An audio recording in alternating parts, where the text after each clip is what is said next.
Okay, here's an example of a system of equations. Let me just give you a matrix, an augmented matrix.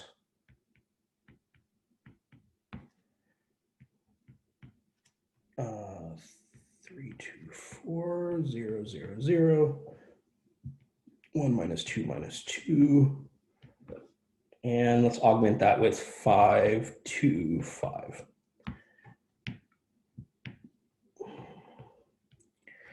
Okay, so this is a augmented matrix. We can think of this as the coefficient matrix A. This augmented column is the vector B. So this is, right, so we could rewrite this as that augmented matrix, or AX equals B. It's the solution. We're trying to solve the equation AX equals B, where A is a 3x6 matrix. X, there's 6 variables here, right? There's 6 columns, so there's 6 variables here.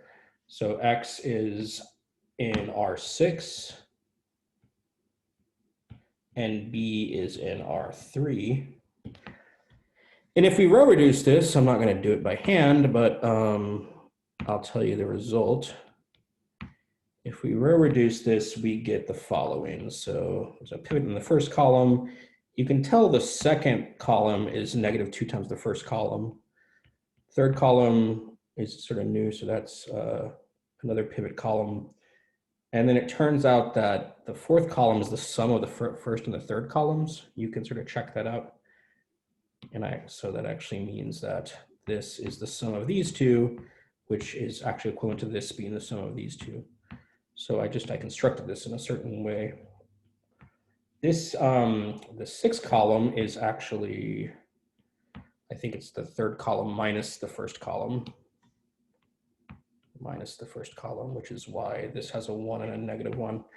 And then that actually reduces to 1, 2, 0. Okay, so that's your reduced echelon form. And so we have pivot columns here and here. This is free, and all of these are free. Okay, so the free variables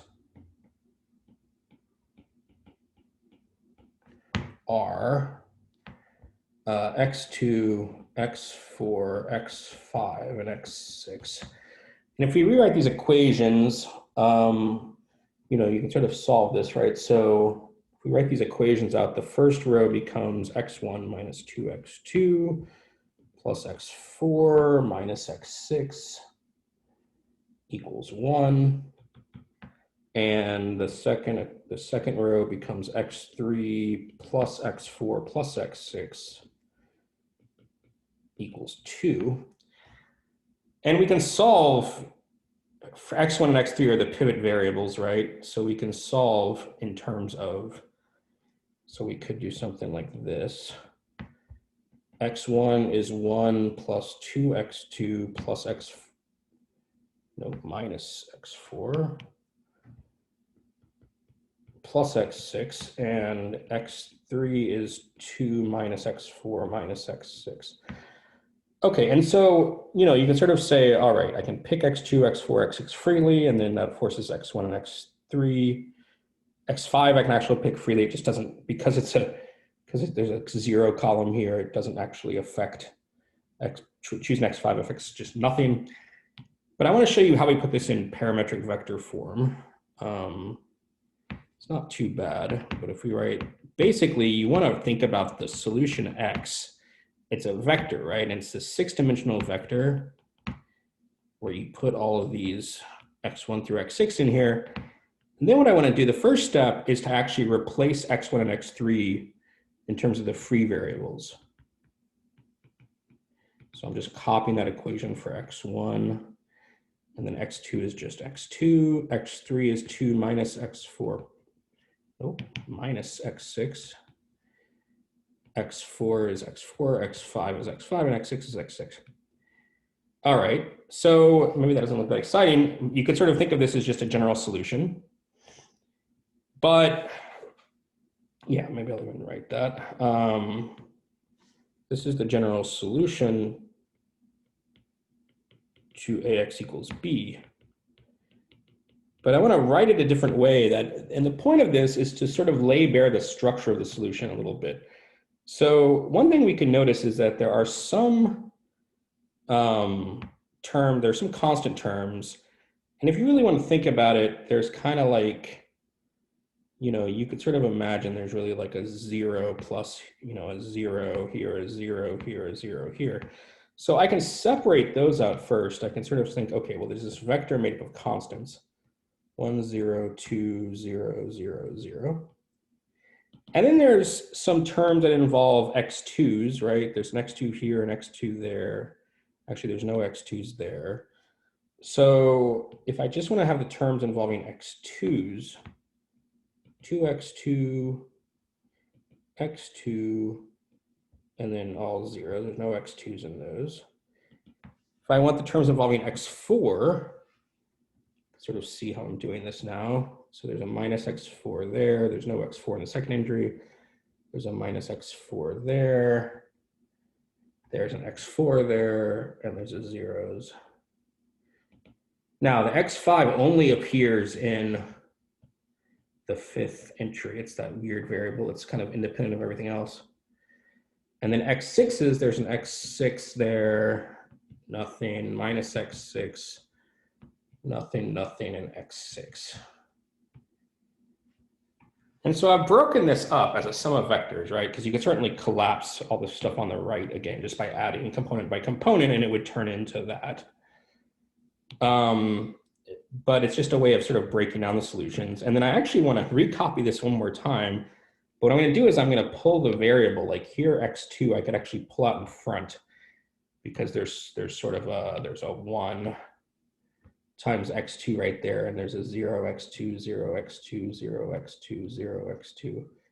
So I can really factor an x2 out, and I can do the same thing in these with x4, x5, and x6. This is what's going to be called parametric vector form. So really, okay, x is, let me recopy some stuff. We've got this constant vector. I'm going to pull the x2 out of here.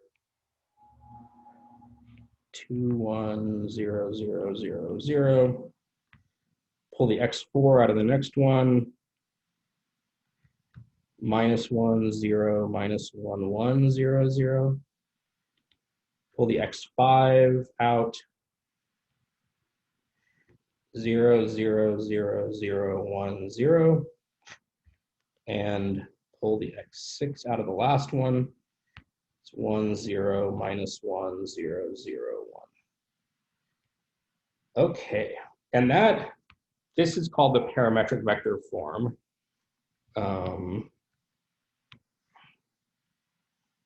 Of the solution to the system.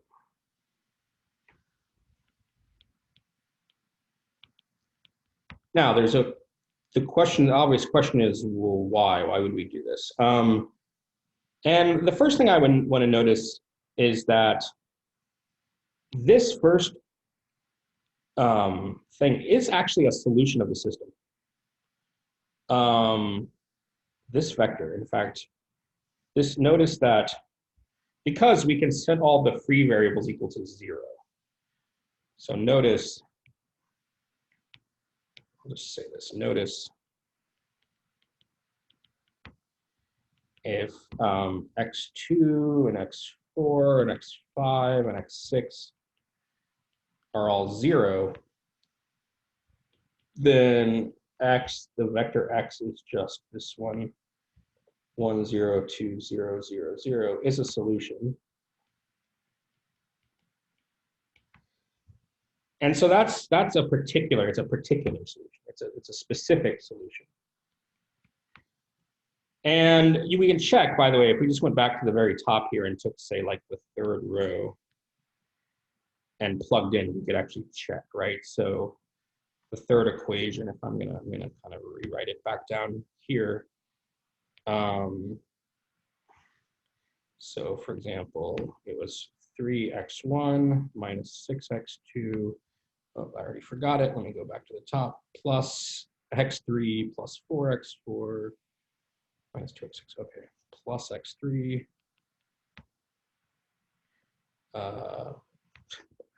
Plus 4. Oh my God, 4 in my stuff. Plus 4x4 minus what I forget already. Minus 2x6 equals 5. And if we plug in, you know, 1 here, 0 here, 2, 0, 0, and x5 is 0 also, then, you know, we can sort of check this, right? So we bit 3 times 1 minus 6 times 0 plus 2 plus 4 times 0 minus 2 times 0. And does that equal 5? Yeah, because 3 plus 2 is 5. Good. Okay, so, and it'll satisfy the first and second equation also. I just kind of wanted to show that. So that's the first thing, is that this is a particular solution.